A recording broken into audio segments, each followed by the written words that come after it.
Hello everyone, this is Anshu. Welcome to API classes. So आज हम करने वाले हैं exercise 1.2।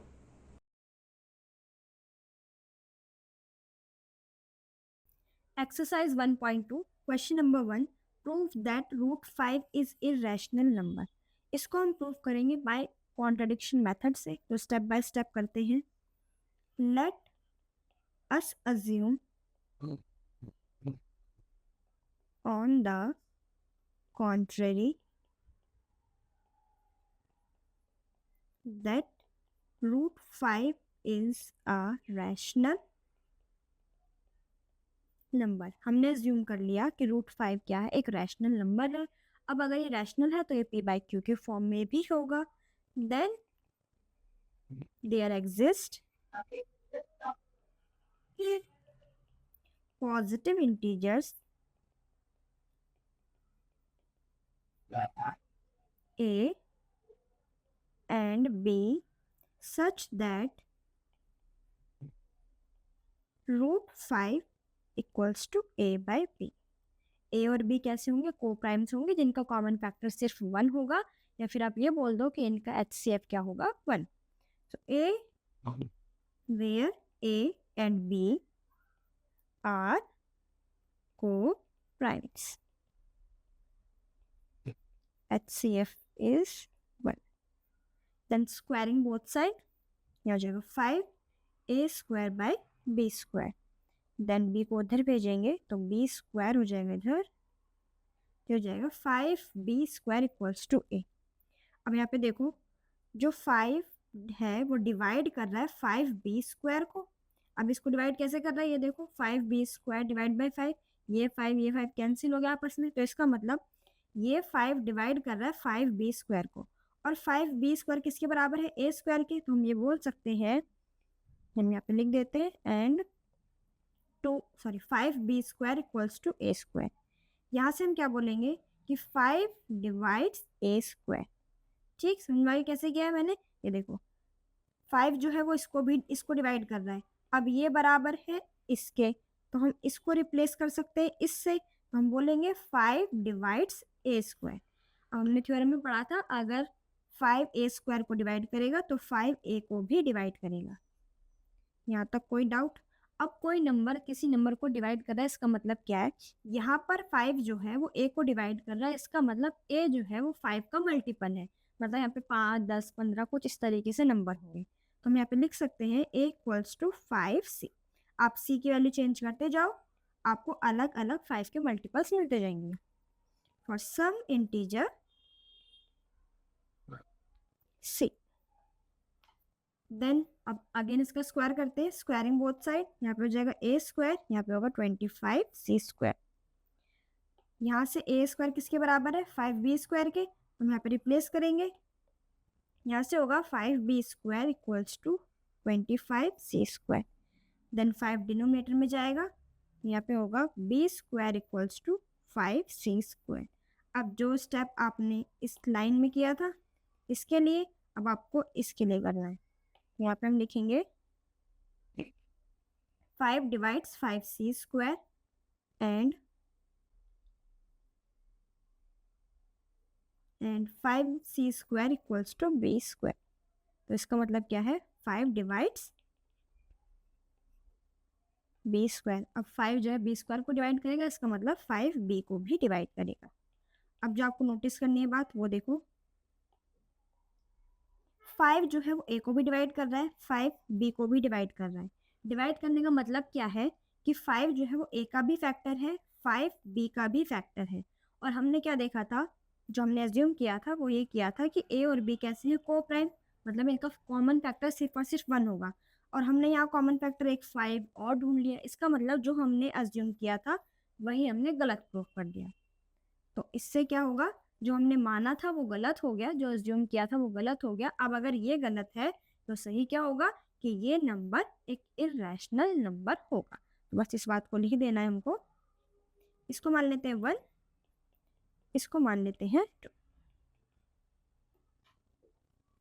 From 1 and 2 5 is a common factor of A and B. This contradicts the fact that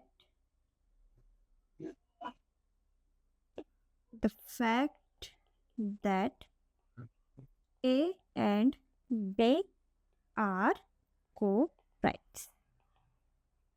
Hence, root 5 is a irrational number. आपके course में root 2 है, root 3 है, root 5 है, तीनों का प्रूफ बिल्कुल सेम है. आप एक को समझ लीजिए, बाकी में सब डिजिट चेंज करनी है, बाकी बिल्कुल सेम ही है. रूट 3 का होगा तो यहाँ पे 5 की जगह 3 आ जाएगा, रूट 2 का होगा तो 5 की जगह 2 आ जाएगा. बस सिंपल है, बाकी प्रोसेस बिल्कुल सेम है, बस डिजिट चेंज हो जाएगी. Next question number 2. Prove that 3 + 2 root 5 is irrational number. अब इस बार आपको इसको इरेशनल नंबर प्रूफ करना है. सेम करते हैं स्टार्ट. कॉन्ट्रडिक्शन से ही करेंगे इसको भी. सारा जो इरेशनल प्रूफ करना है हमको वो सब कॉन्ट्रडिक्शन मेथड से ही करना है. Let us assume on the contrary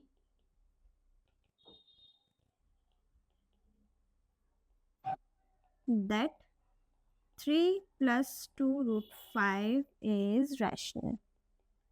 same अगर रैशनल है तो पी बाई क्यू के फॉर्म में भी होगा.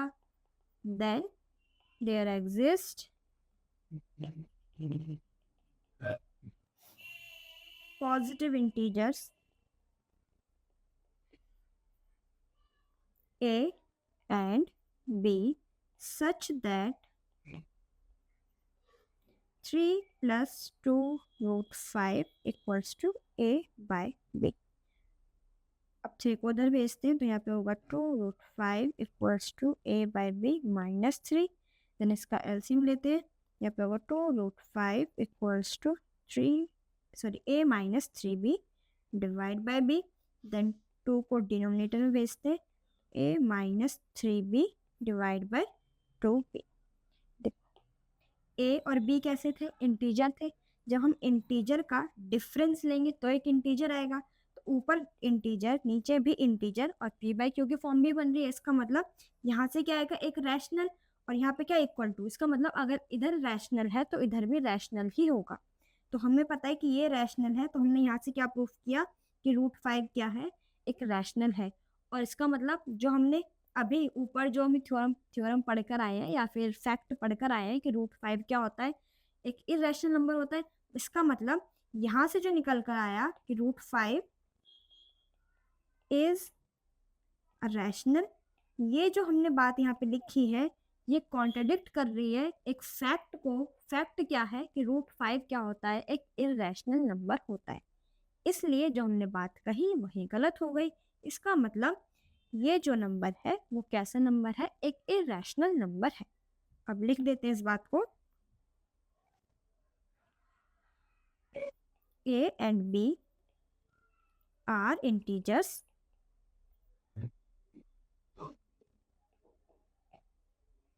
a - 3b by 2b is a rational. This contradicts the fact that root 5 is irrational. So our supposition जो हमने सपोज किया वो इनकरेक्ट हो गया. Hence 3 + 2 root 5 is an irrational number. Question number 3. Prove that the followings are irrational. 3 part से तीनों का आपको irrational प्रूफ करना है. इसको भी बाय कॉन्ट्रडिक्शन मेथड से ही करेंगे जैसे अभी प्रीवियस क्वेश्चंस में किया था. 1 by 1 करते हैं.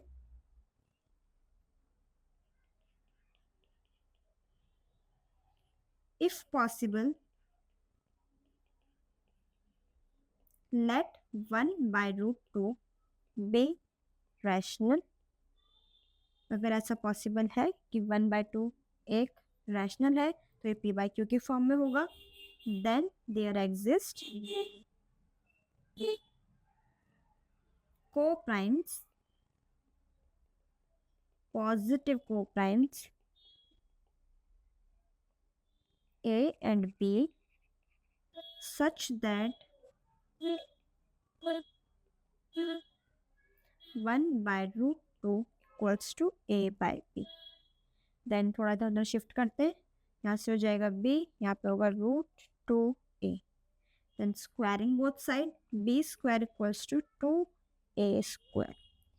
यहाँ से क्या मिला हमको, ये देखो 2 डिवाइड कर रहा है 2A स्क्वायर को, और 2A स्क्वायर जो है बराबर है B स्क्वायर को। ठीक, अभी बहुत अच्छे से डिटेल में मैं प्रीवियस क्लास में करा चुकी हूँ, पहले उसको समझ लेना, मैंने बहुत डीप में बहुत अच्छे से समझाया है, उसके बाद ही आप एक्सरसाइज पे आना। ठीक है, अब यहाँ से क्या होगा, 2 डिवाइड करेगा B स्क्वायर को, और अगर 2B स्क्वायर को डिवाइड करेगा तो 2B को भी डिवाइड करेगा, तो यहाँ से होगा 2 डिवाइड्स B। यहाँ तक कोई डाउट नहीं होगा। अब देखो, कोई नंबर जब किसी नंबर को डिवाइड करता है, इसका मतलब क्या है, यहाँ पे 2 डिवाइड कर रहा है B को, इसका मतलब B जो होगा वो 2 का मल्टीपल होगा। B किस तरीके से होगा, 2, 4, 8, 6, 10, 12, मतलब 2 का टेबल की तरह होगा। ठीक है, तो यहाँ पे हम लिख सकते हैं B इक्वल्स टू 2C। आप C की वैल्यू चेंज करते जाओ, आपको 2 के अलग अलग मल्टीपल मिलते जाएंगे। तो यहाँ से होगा फॉर सम इंटीजर C। ठीक, अब देखो, since 2A square equals to B square, यही था, और हमारा जो B स्क्वायर है वो किसके बराबर है, देखो ये लाइन मैंने कहाँ से लिखी है, यहाँ से, और अभी हमने देखा कि B किसके बराबर है, 2C के बराबर, तो मुझे B स्क्वायर की वैल्यू फाइंड करनी, तो वो क्या होगा, 2A स्क्वायर बराबर होगा किसके, यहाँ से हम लिखेंगे B इक्वल्स टू 4C, तो यहाँ से होगा 4C स्क्वायर। ठीक, यहाँ तक कोई डाउट नहीं। अब इस 4 को, सॉरी इस 2 को इसके डिनोमिनेटर में भेजो तो ये कैंसिल होगा, यहाँ से होगा A square equals to 2C square. अब जो आपने सेम स्टेप यहाँ पे किया था, अब वही आपको अप्लाई करना है। यहाँ पे क्या होगा, 2 जो है वो डिवाइड कर रहा है 2C को, and 2C square, sorry 2C square को, 2C स्क्वायर बराबर है किसके, A स्क्वायर के। इसका क्या मतलब है, जो 2 है वो डिवाइड करेगा किसको, A स्क्वायर को, और अगर 2A स्क्वायर को डिवाइड करेगा तो 2A को भी करेगा, तो यहाँ से होगा 2 डिवाइड्स A। अब जो आपको नोटिस करनी बात वो देखो, 2 जो है वो डिवाइड कर रहा है B को, 2 डिवाइड कर रहा है A को, वो A को भी कर रहा है और B को भी कर रहा है। अब डिवाइड करने का मतलब क्या है, 2 जो है वो फैक्टर B का भी है, और 2 जो है वो A का भी फैक्टर है, और हमने देखा था कि A और B कैसे हैं, को प्राइम्स है, कि जिसमें कॉमन फैक्टर सिर्फ 1 होगा। हमने 1 से अलग एक और कॉमन फैक्टर निकाल दिया 2। इसका मतलब जो हमने यहाँ पे अज्यूम किया था, जो हमने लेट किया था, वो हमने बात गलत प्रूफ कर दी। इसका मतलब अगर जो हमने गलत बात प्रूफ कर दी, इसका मतलब ये गलत हो गया, तो सही क्या होगा कि ये क्या है, एक इर्रेशनल नंबर है। तो बस इस बात को हमको थोड़ा अच्छे से लिख देना है यहाँ पे, this is a contradiction to the fact that A and B are co-primes. Hence, 1/√2 is irrational number. Is irrational. ठीक, first part complete. Second part में क्या है, 7√5, आपको 7√5 को करना है प्रूफ।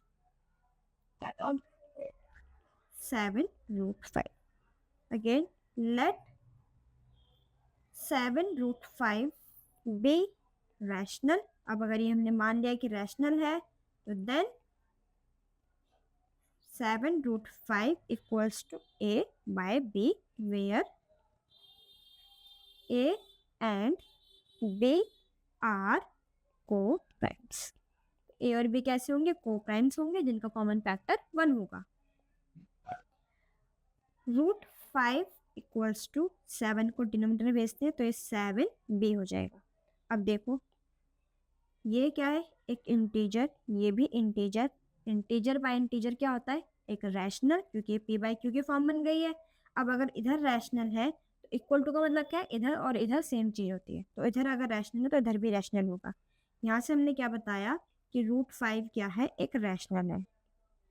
इस रैशनल नंबर. बट जो हमने यहाँ से निकाली है, जो हम जिस बात तक हम पहुँच कर आए, ये बात तो फैक्ट को कॉन्ट्रडिक्ट कर रही है. कॉन्ट्रडिक्ट कैसे कर रही है? कि हमें पता है कि √5 क्या है? एक इरेशनल नंबर है. इसका मतलब हमने अपनी बात को कॉन्ट्रडिक्ट प्रूफ करवा दिया. इसका मतलब ये क्या हो गया? गलत हो गया. तो सही क्या होगा? कि 7√5 क्या है? एक इरेशनल नंबर है. अब लिख देते हैं इस बात को.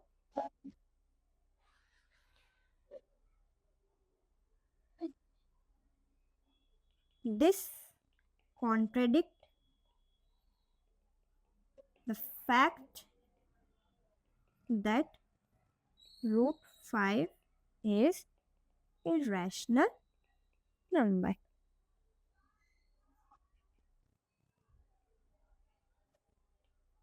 Hence, 7√5 is irrational number. Next, third part है 6 plus √2. इसको प्रूफ करते हैं. 6 plus √2. Again, let us assume on the contrary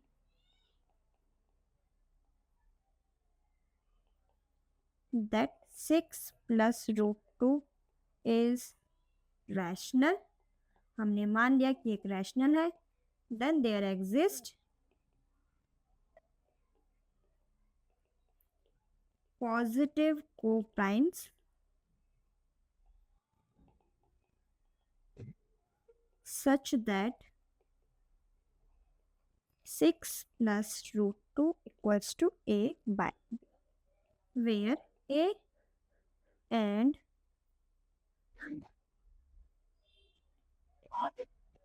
B are co-primes. इनका कॉमन फैक्टर क्या होगा? सिर्फ 1. अब यहाँ से 6 को उधर भेजते हैं तो यहाँ से होगा √2 equals to A by B minus 6. LCM लेते हैं. A minus 6B divide by B. A भी इंटीजर है, B भी इंटीजर है. अगर दोनों का डिफरेंस करेंगे तो भी एक इंटीजर आएगा.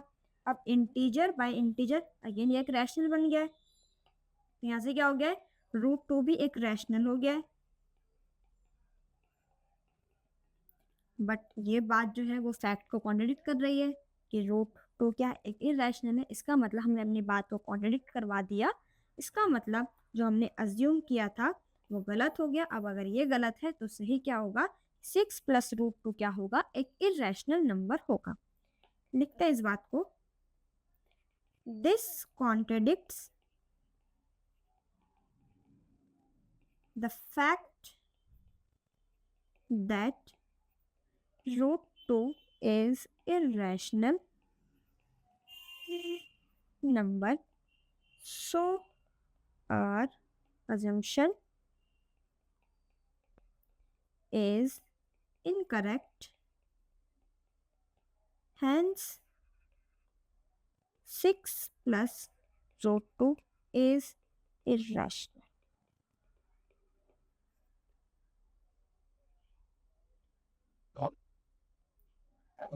सो फंडामेंटल थ्योरम की आज ये सेकेंड एप्लीकेशन कंप्लीट हो चुकी है.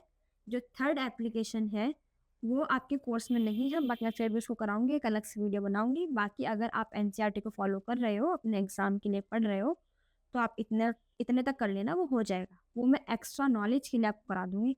ठीक है. Thank you. आई होप आपको सब कुछ क्लियर हो गया हो। कोई डाउट हो तो कमेंट सेक्शन में पूछ लेना। Thank you.